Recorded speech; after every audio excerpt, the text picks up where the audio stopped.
so many of the online vendors bụ ofu ụzọ n'ime akwụna. Nwaanyị ọbụla sị na ọ na-azụ onwe ya n'akwụkwọ bụ nwoke na-akwụrụ ya ụgwọ akwụkwọ. In one way or the other, o nwere ike ọma mbụ ofu nwoke. Because a destiny of a woman begin to shine, begin to manifest immediately she enter husband's house.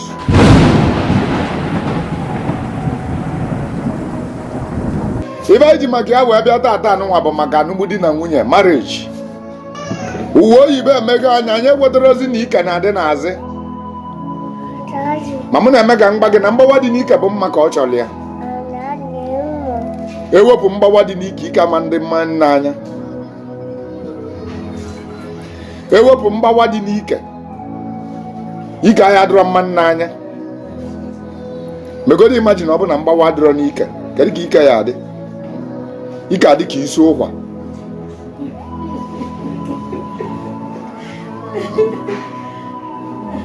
Ọ bụrụ tata ka anyị vọrọ Awụsa na ụta.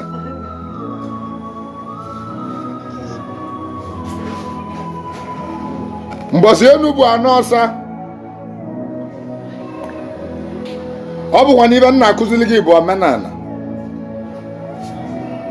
Omenala na ọdịnala Igbo. Chetakwa na m gwara gị sị gị na omenala anụnwa a na-ekwu ibe is never made to favor me. Omenala is not there to favor you. Kedu ibe mmalụ na o ji wee bụrụ na divorce alụmdi na nwunye abụgola ibe eji egwu egwu. Ụmụ nwaanyị tata na-ekwu na o nwere ibe ha jizi ịnụ di eme na di abụrụ achievement. Na nwa achọrọ maka njụọ gị bụ onye na-ege m ntị dịka nwaanyị na-esonye m, di ọ bụ achievement to you ka ọ bụ na ọ bụrụ? Just zagodi m ya na comment section. As you are listening to me now, getting married, is it achievement to women or is it not achievement to women? Mgbe enu bụ anọ ọsa, alụmdi na nwunye is a very great achievement to women. Ibe mela alụmdi na nwunye o ji wee bụrụ ụfọdụ bụ civilization and the religion. Religion is the highest thing spoil our marriage. Mere na ụmụ nwaanyị jizi afụ ya ka ọ bụ na ọ bụrụ achievement. I am coming there.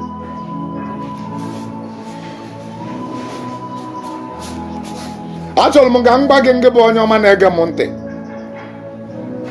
na alụmdi na nwunye is the greatest thing that can happen to any woman in life.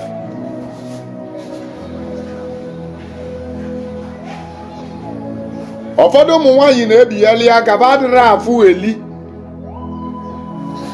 Nwaanyị ada azụ nwa afịa. Ụfọdụ ụmụ nwaanyị ibe na-esili ike, ibe na-abịa ba arụ. Mbọsị ibe ya ebi akwụsị ịbịalịba arụ bụ mbọsị ba n'ụlụ di. Maka na akalaka nwaanyị na-ebido manifest mbọsị ọ n'ụlụ di. Ụfọdụ ụmụ nwaanyị aghọtabere ebe a.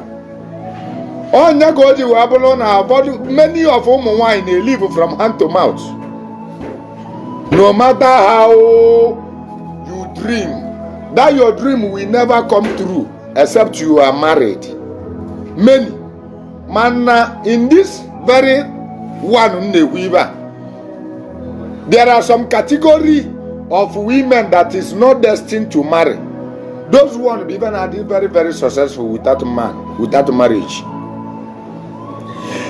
There is a reason why I'm saying this. Because a destiny of a woman begin to shine, begin to manifest immediately she enter husband's house.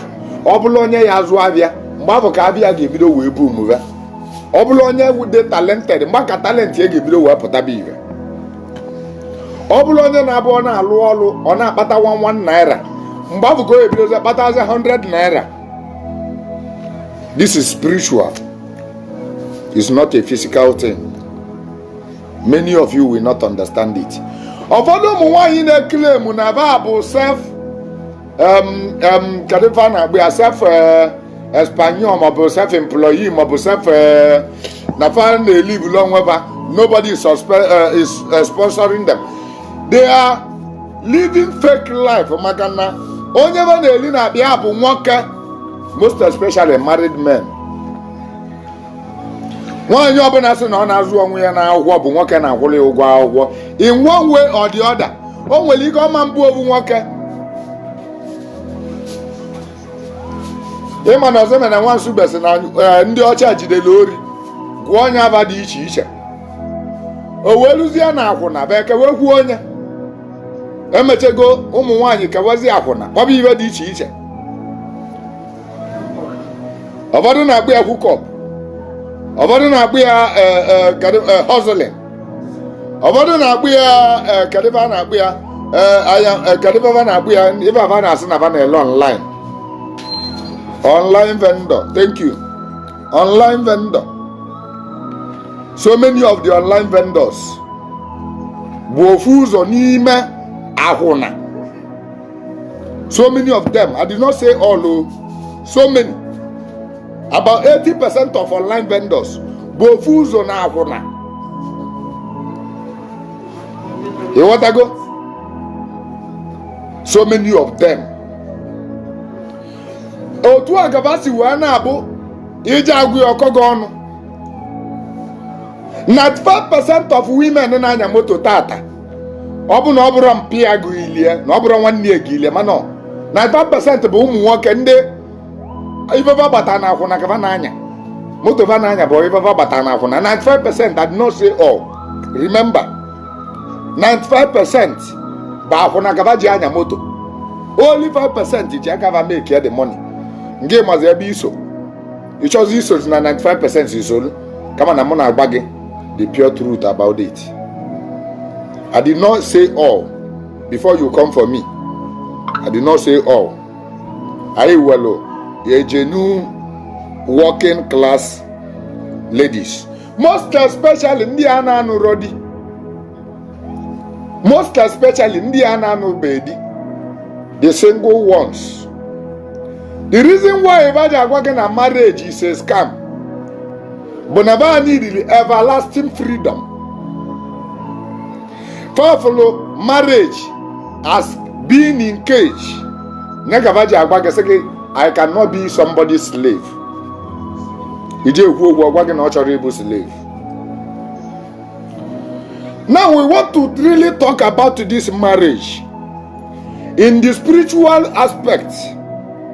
I want to tell every of the young men that is following me today, and I want to tell every of the young women that is following me today, there are so many married men that married and go down.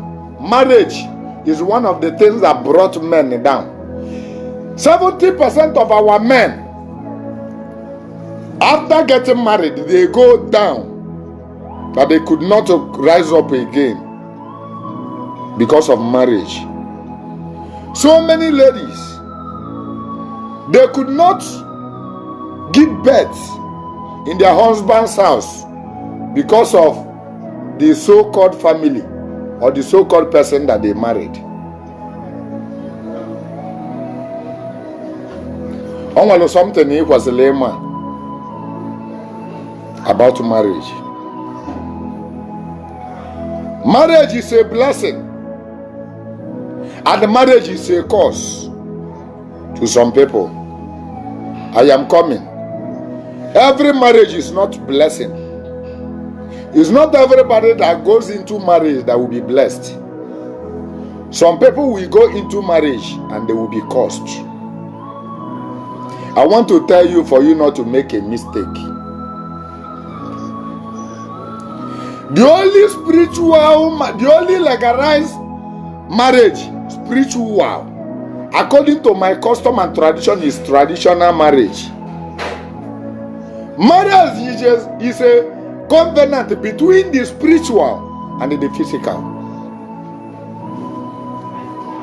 There are procedures you follow in marriage not to make a mistakes. A mistake made in marriage can never be corrected. If you like, divorce. If you like, don't divorce. It can never be corrected. It has been a stain that will live in your life till you die. A mistake made in marriage, spiritually, not physical. Spiritually, sometimes you know that spirit controls the physical. A mistake made in marriage can never be corrected.